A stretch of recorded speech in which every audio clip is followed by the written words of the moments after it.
சொல்லுண்டு அதை அளிக்கும் விதமாக அதிகபட்ச கோயிலை அமைந்திருக்கின்ற கன்னியாகுமரி மாவட்டத்தில் சரி ஏறுசாட்டுப்பத்து என்னும் ஊரில் அமைந்திருக்கின்ற ஸ்ரீ சிவனேந்த பெருமாள் சுவாமி திருக்கோவிலில் சரி 1வது ஆண்டு வருஷாபிஷேக விழா மிகவும் சீரும் சிறப்புமாக நடந்து கொண்டிருக்கின்றது. அதில் அமிர்த வித்யாலய பள்ளி மாணவர்களால் நடத்தப்படும் அமிர்த சக்தி வெள்ளிசை குழு சார்பாக பொன்னூர்மை அம்மன் தவநிலை கதையை உங்களுக்கு சமர்ப்பித்திருக்கிறோம். செம்பவள ராஜமன்னன் மனைவியான பார்வுகளோ பொன்னொருவி அம்மைதானோ பாவினையால் தவமிருந்து பெற்ற மைந்தல்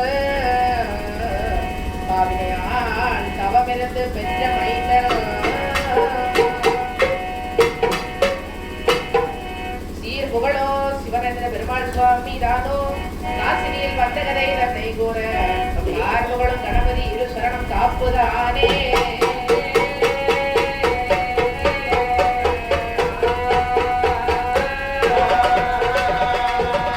நாடுகள் தெரிந்து சென்று தவங்கள் பல செய்து காடு தெரிந்து மலை ஏறி கரிமுகம் குறை ஒன்றும் காணாமல் பொன்னொருவி அம்மை பகவதி அம்மன் கோவில் வைத்து நாடு சிறக்க சிவனடைந்த பெருமாள் சுவாமி பிறந்த கதையை பாட கதகரே முகத்தோன் இரு சரணம் காப்புதானே.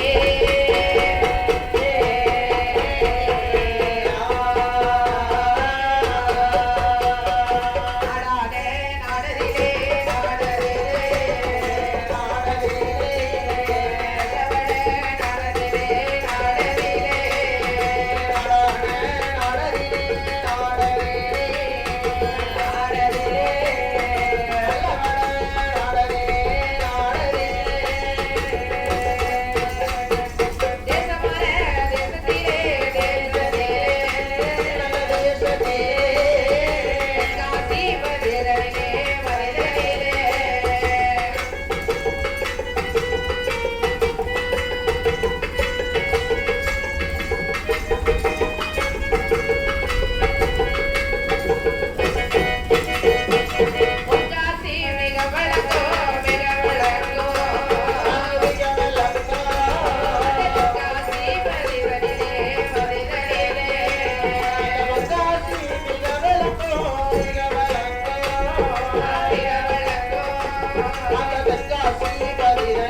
நாடு அப்படி இப்படி நாடாய் விளங்குகின்ற அந்த வடநாடு தேசத்திலே ஆண்டு வருகின்றான் ராஜமன்னனான். அந்த தென்காசிபதியை ஆண்டவர் என்றான் ராஜமன்னனானவன். முடிராஜமன்னனான் ஆண்டு வரும் நாளையில் என்னப்பா திருத்தேவி என்ற ஒரு ஆகார பெண்ணை மணமுடித்தான். அப்படி அழகாக பெண்ணை மணமுடித்து வாழ்ந்து வரும் நாளையில் இருவேரும் இல்லறத்தை நல்லறமாக வாழ்ந்து வரும் நாளையிலே அப்படி இருவேருக்கும் குழந்தை பலனில்லை. அப்படி சொத்து இருந்திருக்குது பொண்ணு இருக்குது ஆனா ஒரு குழந்தை இல்லை என்ற மனப்பாடி தெரிகின்றார்கள் என்று பரமசிவனை நோக்கி தவம் இருக்க பரமசிவனோட அருளாலே ஒரு குழந்தையானது கர்ப்பமானது உண்டாகின்றது. அப்படி திருத்தேவி வைத்தில் ஒரு கர்ப்பம் உண்டாகின்றது. இப்படியே 10 மாதம் சுமந்தெடுத்தாள். 10ஆன திருவயதில்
பேரிட்டு பாலனாரன் எப்படி வளர்ந்து வருகின்றான் தெரியுமா? வாழ்ந்தானே பாலகனோ மறைவதில் சேரட்டோ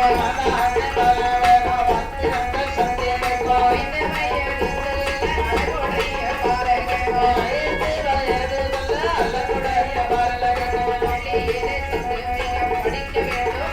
சொல்லி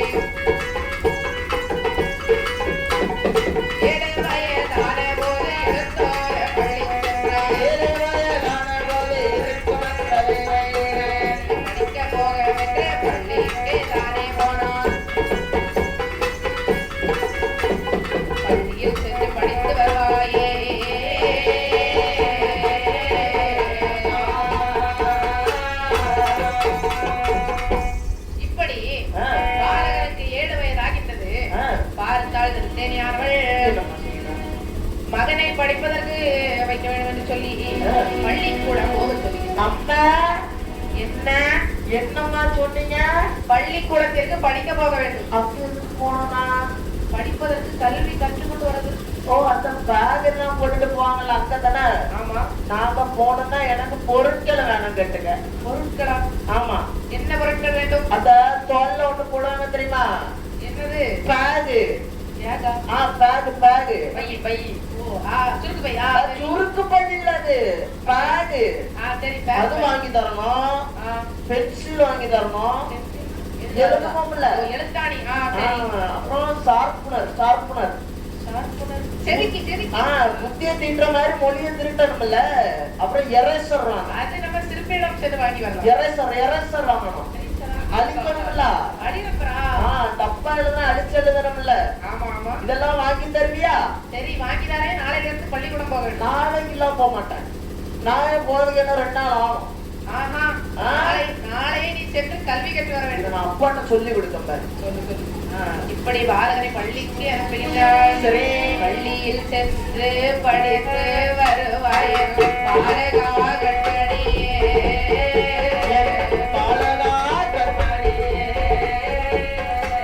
பள்ளியில் பல பேர்கள் உண்டு, பகை கொள்ளாதே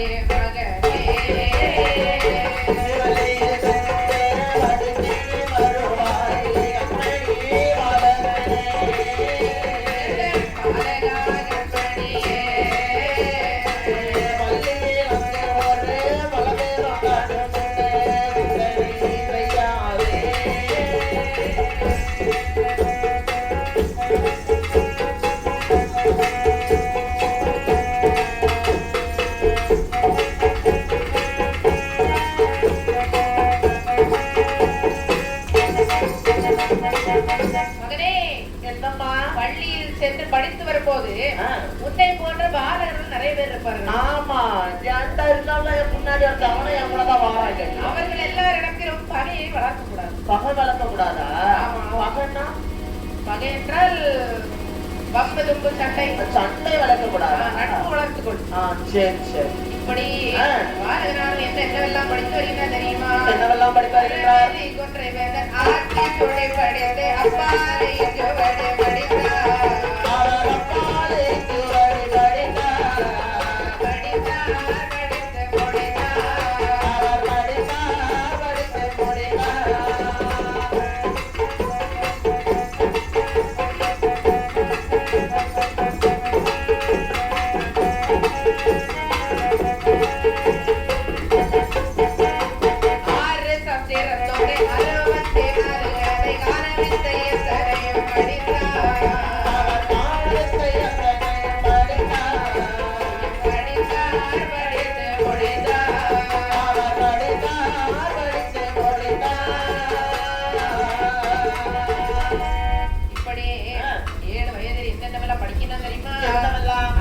கொட்டை வேந்தன் ஆட்சி சூடி படித்தான்.